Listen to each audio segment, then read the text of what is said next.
What would be most useful for you today? Well, I first I just maybe just give you a little background of kind of where I'm at with the whole LSAT and law school thing, and then I'd like some advice, and then I also have a question about your I've looked on your blog and I've looked through your like the logic games and logical reasoning explanations because I'm thinking in like your schedules, and I'm thinking I'd like to buy some of those.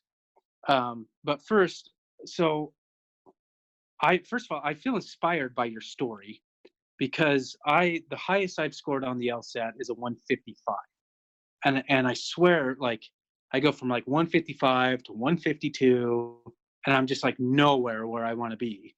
And usually each logical reasoning section, I get about 15 to 17 right. And then with logic games, I get like usually about 13 right per section. And then with reading comp, I'm about around like 15 or 16 right each section. And I've read books and I've done all that stuff, but like everything else, I feel like I'm stuck. And then just another kind of interesting thing about me is I went to a semester of law school already. And so I've actually been through this game and everything. But the semester of law school, I went to Creighton Law School. And I was there for a semester, and some personal issues came up, and I had to drop out. So I dropped out, but my heart and soul, I want to go to law school. I'd like to practice law someday. And my goal score would be a 165. I think if I could get a 165, I think I could get into the places where I'd like to get into. And so, yeah, so that's the background. And I feel like I'm kind of burned out, kind of stuck. And I plan on taking the LSAT in June, just because that will work just with the job I have, and then just with family things, whatnot. I think I could be ready by June. And so yeah, that's a little bit about me. Hopefully you're not thinking like, man, you are a lost cause, bro. No, not at all. Actually, when you said that you were going to go for June, I was pleasantly surprised because I thought you might be going for January. Yeah. And a 10-point increase over 6 months or more is perfectly reasonable, especially from a 155 to a 165. And so kudos to you on your dedication for getting back into this and reapplying and going through the process yet again. But the score increase that you want is perfectly reasonable. Oh, well, thank you. That's good to hear. And I've been listening to your podcast, and super helpful. And I also, how I heard about you was through the BYU law,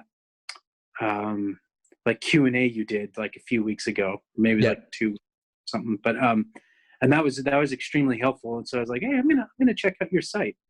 And so I did, and I read your story, and I was just like, now if I could score a 175, boy, oh boy, wow. but I don't know if I can score a 175, but I figure I could at least get maybe to a 165. I think that seems realistic, and and if I did get that, I think I'd be pretty safe with most of the schools that I'm going for.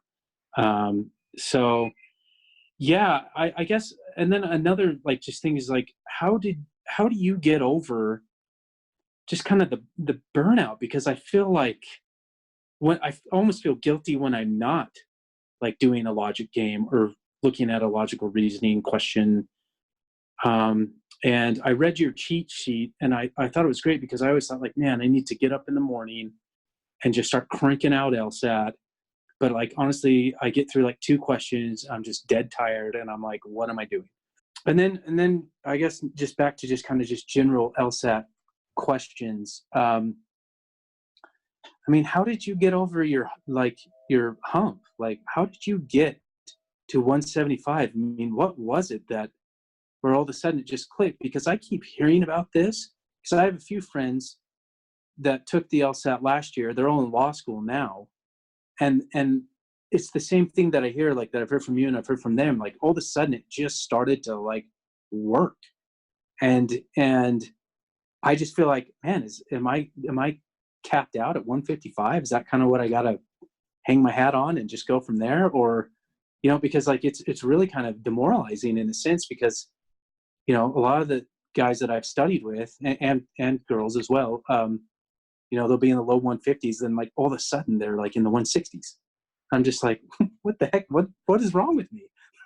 So, Yeah, it certainly can be demoralizing, and so I'm not at all surprised to hear you say that. We wrap so much up in our scores, with our self-worth, intelligence, and all that. But the truth is, this test is simply a test of pattern recognition, nothing more. So when your scores improve, it's often because after you've built a foundation, you're starting to spot the patterns. When you see a new question, you're relating it back to something you saw previously. And so if you can increase the number of patterns that you're able to spot in all three sections, then your scores will go up accordingly. Okay. So Pat, like, and you're talking like, oh, like I've seen this flaw before, or I've seen this type of game before, and this is what the test writers are going after here on this. And that's kind of, see, yeah, because I mean, I obviously haven't gotten like completely there, but like there are some questions where I'm like, oh, this is similar to that, but I guess I'm not seeing it a lot.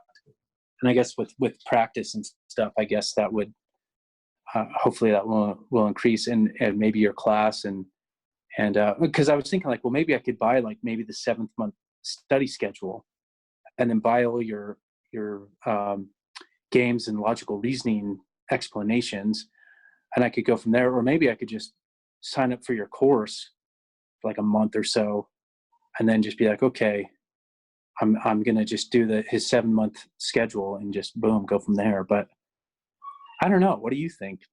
Well, you could do the course, and the course comes with a study plan for your specific timeline. And so that'll be the best option, I think, to jumpstart your prep. And I want to circle back to one thing you said earlier, Jake, about the idea of feeling guilty for not studying, taking a break here and there. You've got 6 months, 7 months. You've got enough time to make anything happen, even if you were starting totally from scratch. So keep in mind, really, this is plenty of time, especially since you have studied already quite a bit. It's a marathon, not a sprint. You a little bit each day, each week will be enough to get you there. So yeah, I just like, so like with your schedule, especially let's say like, I'm pushing it out till June. Like how many hours should I be doing each day? And then when do I really increase the hours? Like would I do that more like April, May, like right before the exam? Like I'm going like an extra 20, 30 hours a week on it. And like maybe now I'm only going maybe 5 hours a week. I like, what would you say? What would be your advice on that? Well, it's really about what you have time to do while maintaining balance. I'll typically recommend 10 to 15 hours per week when you're studying over a longer timeline, as you are. But I don't think that you need to dramatically increase it in the final month or two, because that is where you risk burnout. Yeah. No need to cram for this. It's slow and steady. And so if you can put in 15 hours a week between now and June, that's totally fine. And you may not even need to increase it at all. This is not something you cram for. So the goal is that when you do your test in June, that it's like just another run through. So maybe you're doing 1 exam a week in those final months. Maybe you're doing 2 exams a week in the final month or two. But you don't need to suddenly ratchet it up significantly in the final month. There's no reason for that. Okay. Wow, man, this is music to my ears. So, okay, and then I have just a general law school like application question. I've actually attended law school, and I've actually talked to 2 schools about that I'm applying to, and they've told me, they're like, oh, that's fine. Just explain, why you dropped out, and that should be okay. But one of them was actually pretty candid and said like, well, hey, look, if you don't hit our median LSAT score, then you probably aren't going to get in. Would you say that is probably likely the case on any law school? Like, do you need to, especially like if your GPA is maybe like below their 25th percent, do you have to hit that median essentially for them to even really look at you? typically law school admissions is mainly numbers driven. And so Yeah. if your GPA is a little bit on the lower end, you're going to want your LSAT to be on the higher end. So if you're below the 25th for GPA, you'd want your LSAT to ideally be above the 75th just to balance things out a bit. Because like the two, well, like the three main schools I'm targeting, and I don't know, maybe this is too.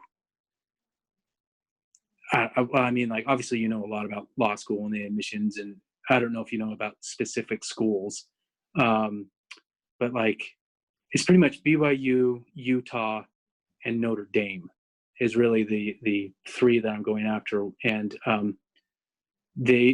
my GPA is a 3.3.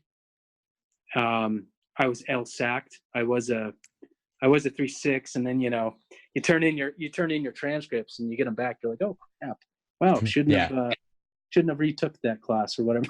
but anyways, so ideally, do you think it's possible?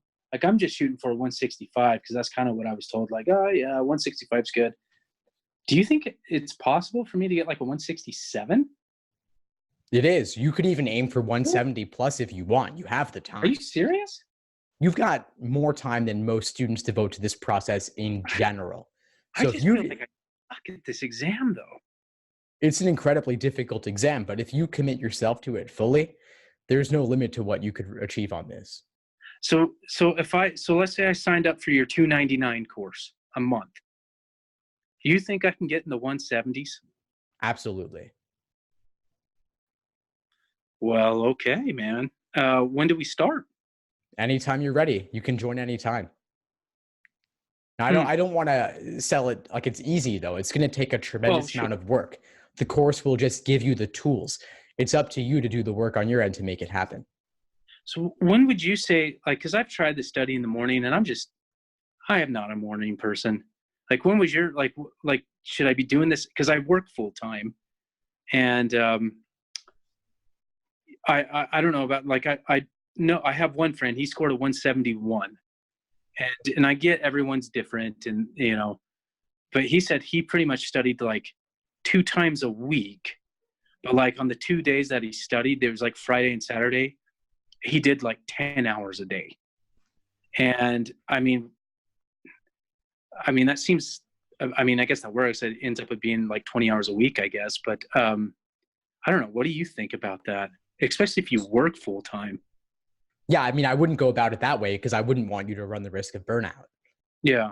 So you could do 20 hours a week, but spread it out a little bit more. You could do 5 days, 4 hours a day, or 4 days, 5 hours a day. And you said you work full time.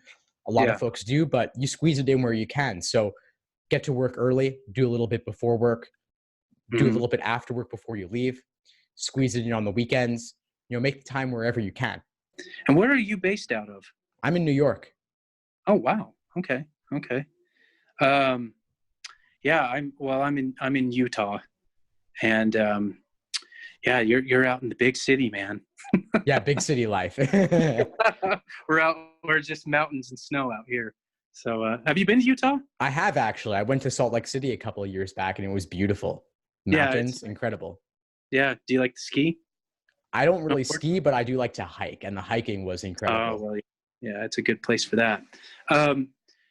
Well, okay. Well, I really appreciate you doing this. I'm sure you talked to tons of people, and we probably asked the same questions over and over again. So I appreciate you doing this, and I think I'll go ahead and sign up.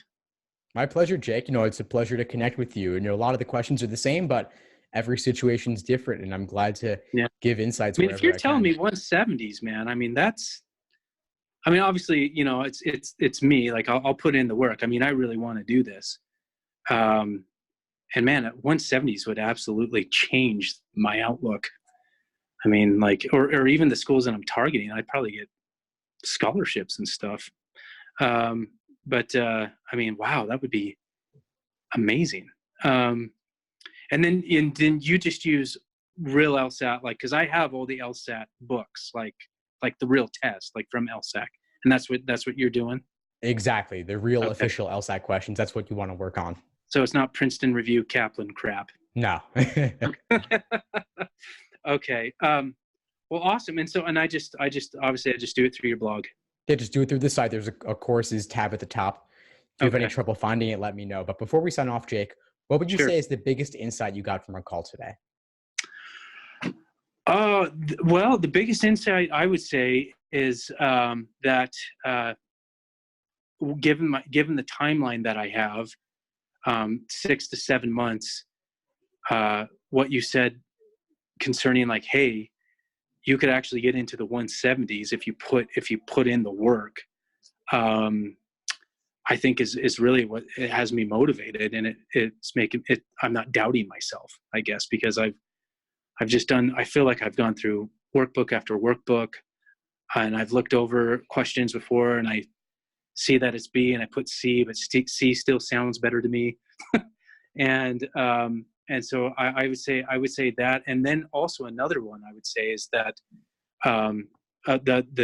your information about burnout, that you don't necessarily need to ramp up like a month or two before the actual exam, because I've had a lot of friends who that's what they've done is like, a month out from the exam. I mean, they just go LSAT crazy.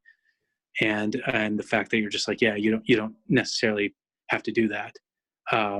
That was really insightful. I've never heard that before. You're very kind to do this to strangers. So thank you so much. And yeah, I look forward to future collaboration. Same, man. Looking forward to having you in the course. Any questions, please reach out. Okay. Hey, thanks, Steve. Thanks for tuning into the show. Please subscribe if you haven't done so already to be notified of new episodes as I release them. And feel free to reach out if you need anything at all as you move forward with your prep. I'm happy to help however I can. In the meantime, I'll wish you all the best.